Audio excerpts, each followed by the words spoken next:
Ese taller es de los poemas del siervo de Dios, una visión esperanzadora en tiempos de angustia. Y nuestros profesores son la licenciada María Silvia Chozas y el licenciado Jorge Sonsini.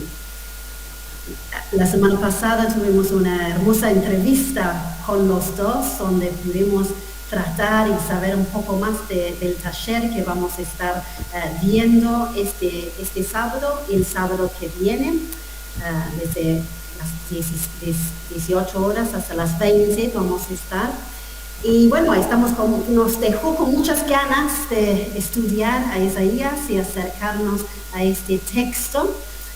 Así que tenemos dos oradores y la primera parte va a empezar María Silvia Chozas.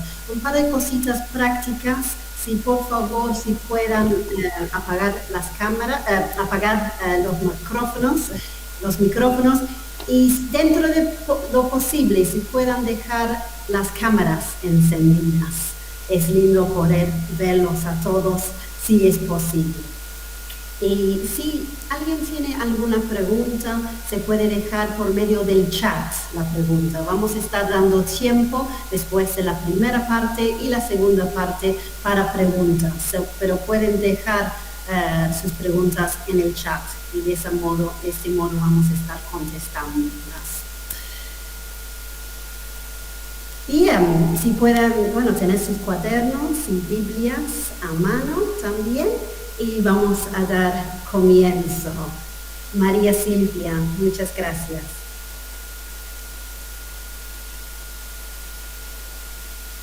Gracias, Claire. Bienvenidos a todos.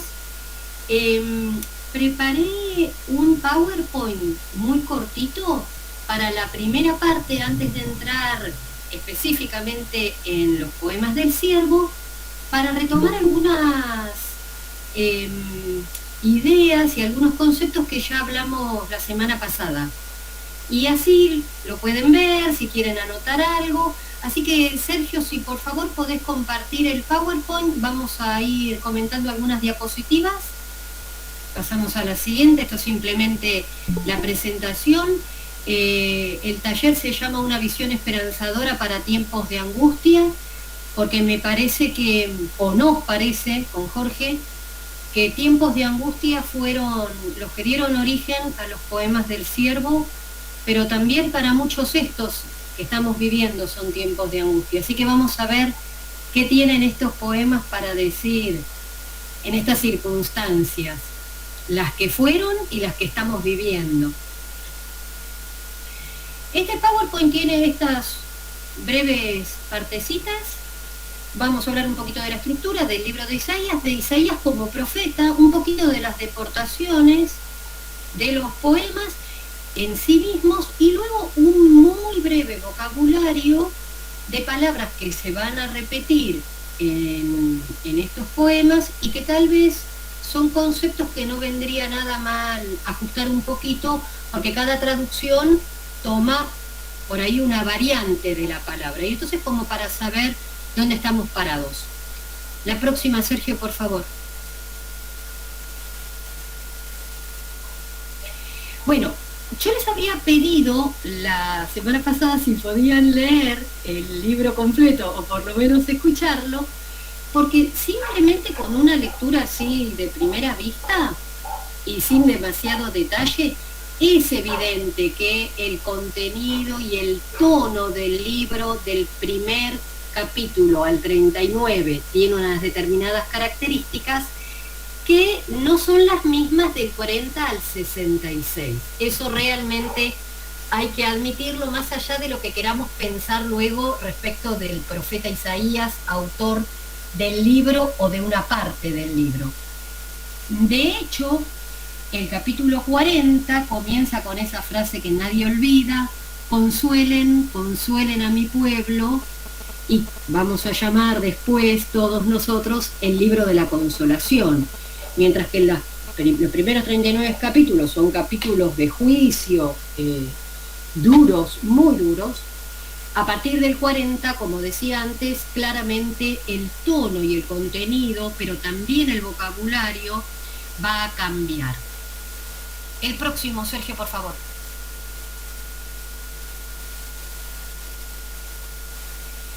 Cuando leemos la primera línea del profeta, el profeta dice, el libro empieza diciendo, visión del profeta Isaías que vio sobre Judá y Jerusalén en tiempos de los reinados de, y ahí nombra estos 4 reyes en este orden: Usías, Jotán, Acaz, Ezequías, que por lo que sabemos, porque está documentado, nos llevan al siglo VIII antes de Cristo. De hecho, podemos leer con mayor o menor detalle sus reinados en Segunda de Reyes y en su pasaje correspondiente de Crónicas, y estamos claramente mucho tiempo antes de lo que vamos a considerar que es el segundo Isaías, que es el tiempo de la deportación en Babilonia, lo que nosotros llamamos el tiempo del exilio en Babilonia.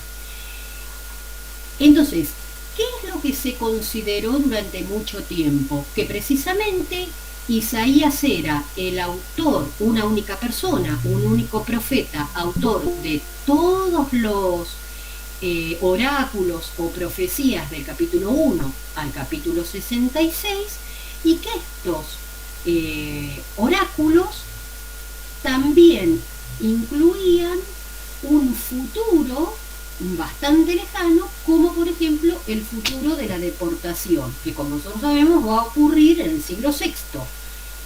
Vamos con la próxima, Sergio, por favor.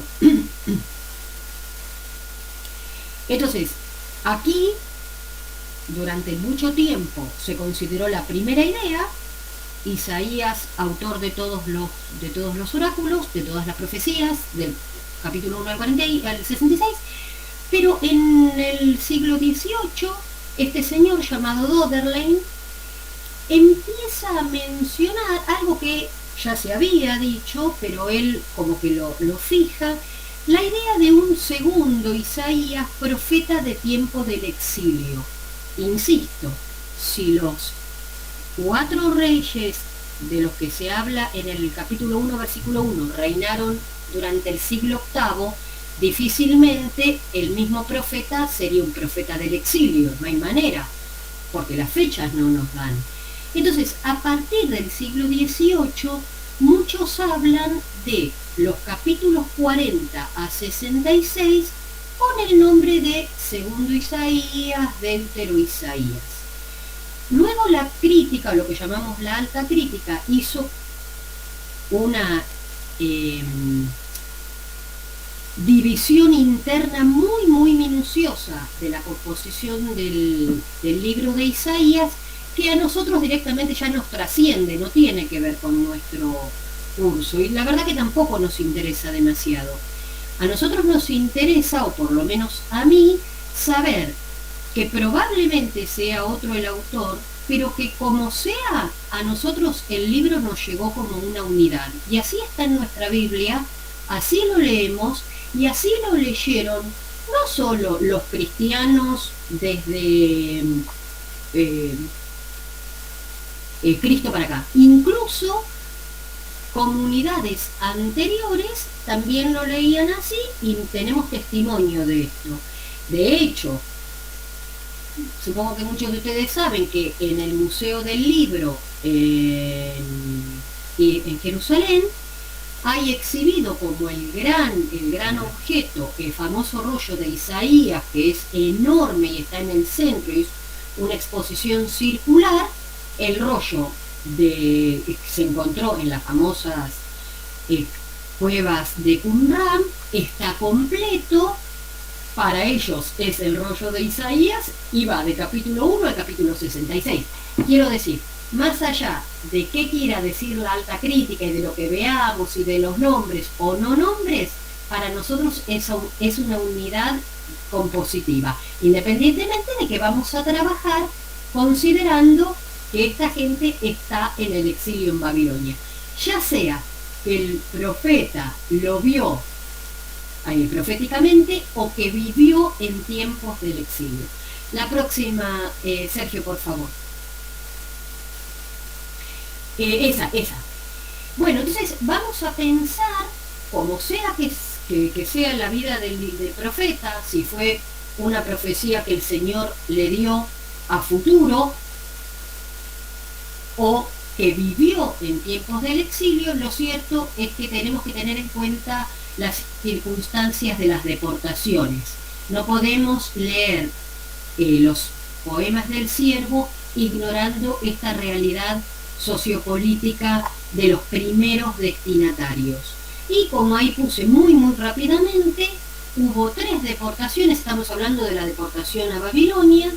La primera en el año 597 a.C., destruye el templo, se lleva, más que lo destruye, se llevan todos los tesoros, tanto del templo como del palacio, y se lleva a las personas más importantes, la corte, los artesanos. 10 años después, segunda deportación, es el gran saqueo, el incendio de Jerusalén y la deportación del resto de la población. Y en la tercera, el año 582 a.C., lo poco que quedaba termina siendo destruido y deportado. La próxima, Sergio, por favor. ¿Qué significan en términos de...? Bueno, yo les había puesto estos 2 mapas, este y el siguiente, un poquito para que veamos dónde estamos geográficamente. Porque la geografía va a estar presente en los poemas del siervo, para que tengamos una idea. Miren dónde está Babilonia. Bueno, ya vemos acá Jerusalén. Esto es Babilonia. Cuando fueron deportados, fueron llevados claramente como esclavos de guerra, tuvieron que hacer este camino. ¿Qué fue lo que atravesaron? Esto lo vamos a ir viendo de manera poética en los poemas del siervo, pero que reflejan una realidad que les tocó vivir. Y después hay otro mapa, un poco para que veamos cuáles eran los grandes imperios de la época y para que nos ubiquemos en la geografía que da lugar a estos poemas. En la próxima diapositiva me quería detener un poco en pensar qué significa la pérdida en las deportaciones. Tienen unas condiciones reales y simbólicas muy fuertes.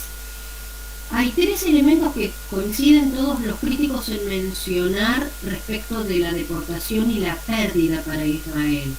Pérdidas reales, pero también simbólicas. Y cuando digo simbólicas, digo también espirituales. El rey, el templo y la tierra.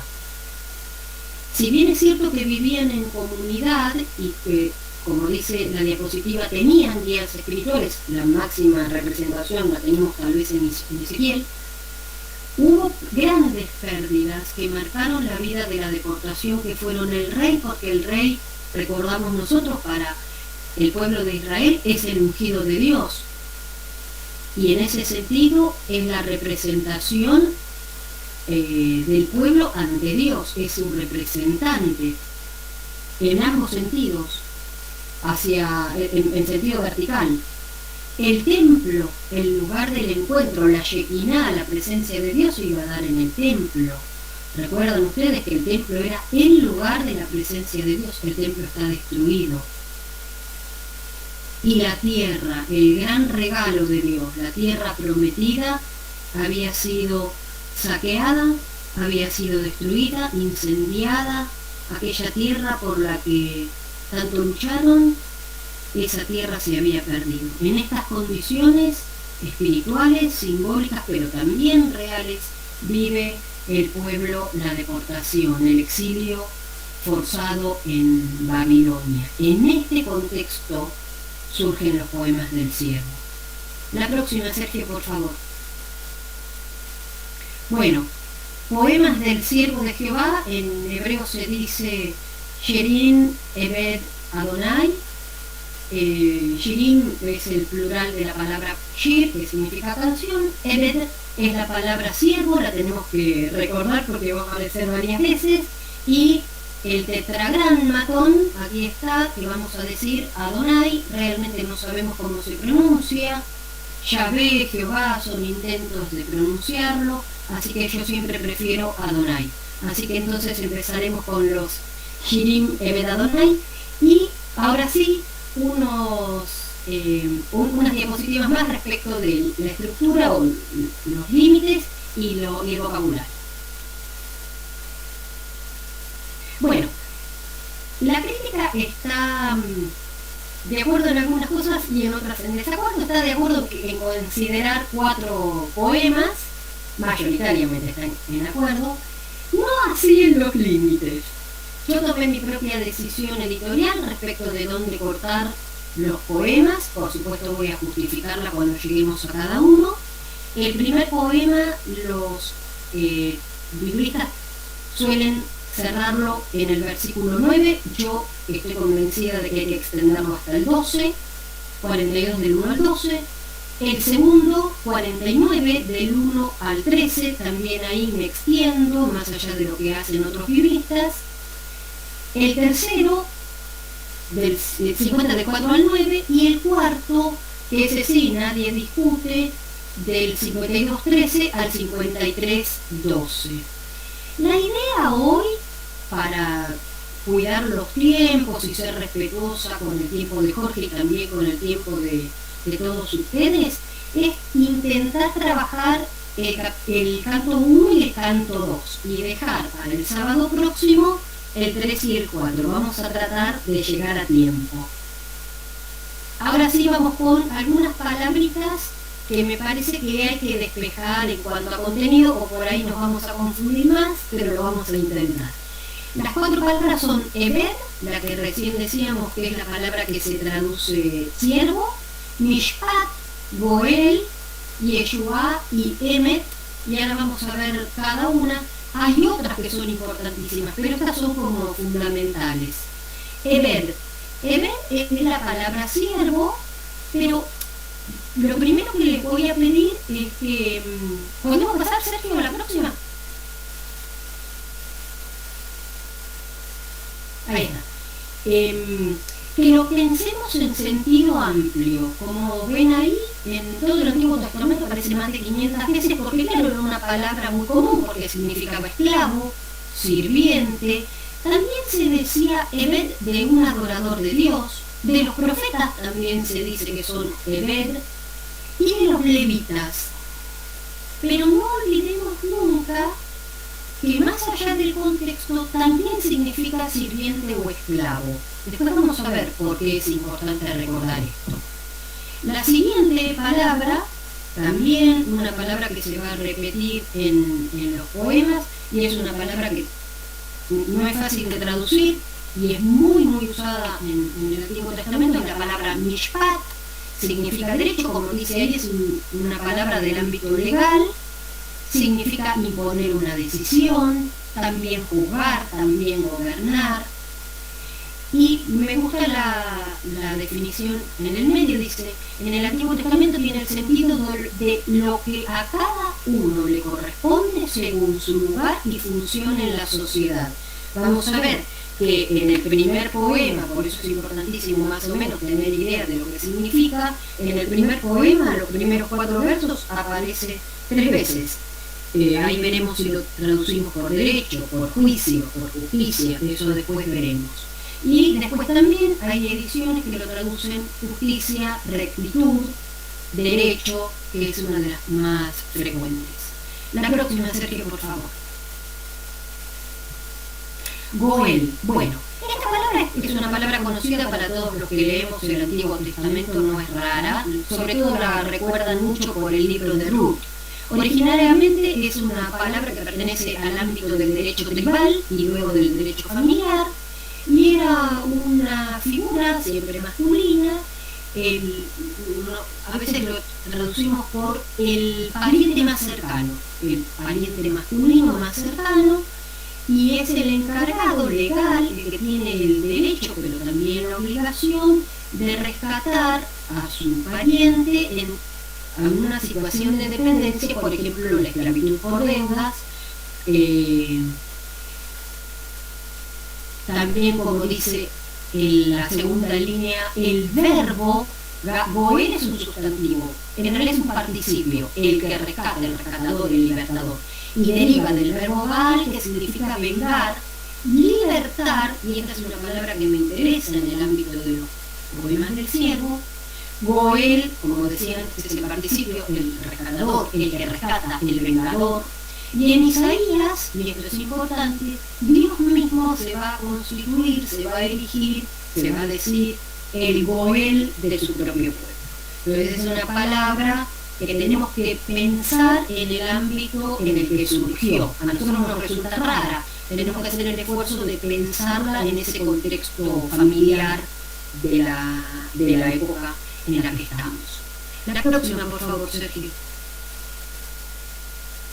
Yeshua. Bueno, Yeshua también, una palabra súper conocida. Fíjense ustedes, en Salmos y en Isaías es los dos libros donde más se usa. Solemos pensar que significa salvación, que le imprimimos un concepto teológico, pero me gusta que antes de darle ese concepto teológico, que ya nosotros lo tenemos más permeado, lo pensemos antes del aspecto teológico, en el aspecto político y en el aspecto social. Primeramente, Yeshua es liberación, también es salvación, también es bienestar, también es prosperidad.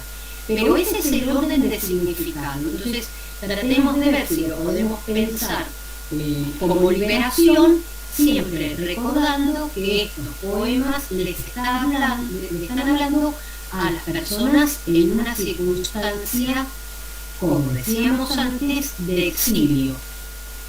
Y creo que hay una más, me parece que viene ahora, si no recuerdo mal. Sí, Emet.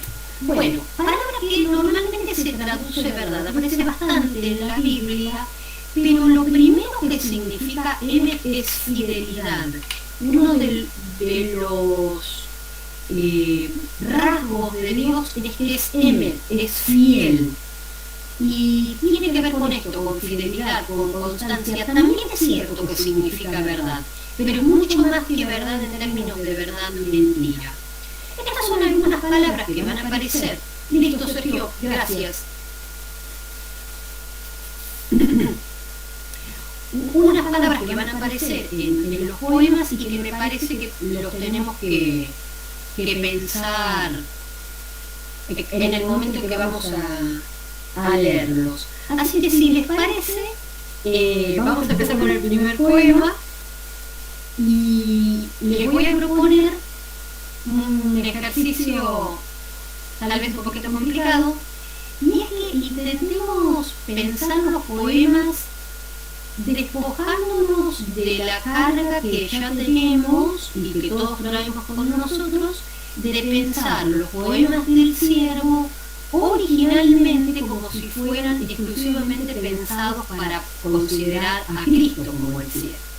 Me parece que esa es una lectura que claramente van a ser los autores neotestamentarios, y es más que válida, y por supuesto todos los cristianos hacemos esa lectura, pero me parece que sería muy enriquecedor para nosotros si pudiéramos intentar despojarnos de los preconceptos con los que hemos venido y dejar que el texto hable. Para eso voy a intentar llevarnos por el texto versículo por versículo, porque van a ver que la riqueza de la composición amerita el esfuerzo de ir versículo por versículo, y que no solo hablan del siervo, hablan, como decíamos antes, del siervo de Adonai. Las dos figuras son figuras que tenemos que revalidar, pensar y reconsiderar al leer estos poemas. Decía antes que estos poemas fueron pensados como parte del libro de la consolación para gente que la está pasando muy mal. Todo lo que era importante lo han perdido. Basta con leer el Salmo 137 para que ustedes puedan ver la ira contenida de la gente que vivió la deportación, el odio que destilan hacia Babilonia. Abran cualquier capítulo del libro de las Lamentaciones y van a ver cómo vivía el pueblo en Babilonia. Así que antes de empezar con los poemas, si me permiten, voy a leer rápidamente, pero para que pensemos, Lamentaciones 5. Miren lo que dice. Es la oración, se llama, en mi versión de la Biblia dice, oración del pueblo afligido. Acuérdate, oh Jehová, de lo que nos ha sucedido. Mira y ve nuestro oprobio. Nuestra heredad ha pasado a extraños, nuestras casas a forasteros. Huérfanos somos, sin padre. Nuestras madres son como viudas. Nuestra agua bebemos por dinero. Piensen que ellos habían ido a la tierra que fluye leche y miel. Nuestra agua bebemos por dinero. Compramos nuestra leña por precio. Padecemos por persecución sobre nosotros, nos fatigamos, no hay para nosotros reposo. Salto un poquito. Siervos se enseñorean de nosotros. No hubo quien nos librase de su mano. Con peligro de nuestras vidas, traíamos nuestro pan ante la espada del desierto. Nuestra piel se ennegreció como un horno a causa del ardor del hambre. Violaron a las mujeres en Sión, a las vírgenes en las ciudades de Judá.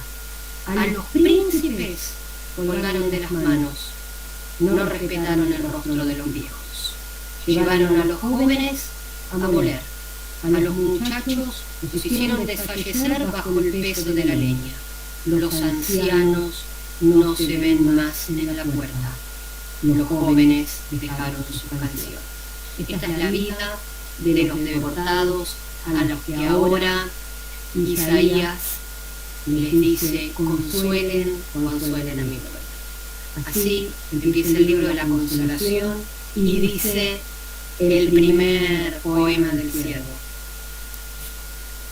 He aquí mi siervo, yo lo sostendré, mi escogido en quien mi alma tiene contentamiento. He puesto sobre él mi ruaj, mi espíritu. Él traerá mishpat, juicio, derecho, a las goim, a las naciones. No gritará, no alzará la voz, no habrá oír en la calle su voz. No quebrará la caña cascada, no apagará el pábilo que humeare.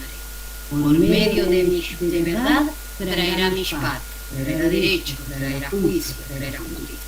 No se cansará, no desmayará, hasta que establezca en la tierra justicia, mishpat, y las costas esperarán su ley.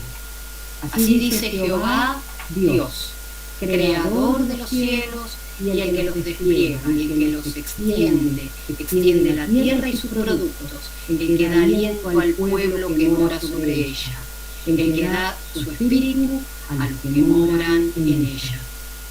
Yo, Jehová, te llamo en justicia. Ahí es otra palabra, tzedek.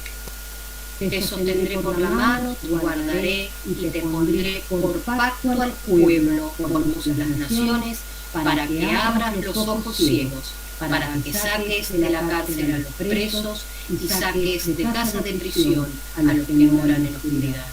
Yo, Jehová, este es mi nombre y a otro no daré mi gloria, ni mi alabanza a esculturas. He aquí, se cumplieron las cosas primeras y yo anuncio cosas nuevas. Antes de que salgan a luz, yo os las haré notorias. Y cierra el poema diciendo: canten a Jehová una canción nueva, su alabanza desde el extremo de la tierra, los que descendéis al mar y su plenitud, las costas y sus moradores. Alcen la voz el desierto y las ciudades, los campamentos donde mora Sedad.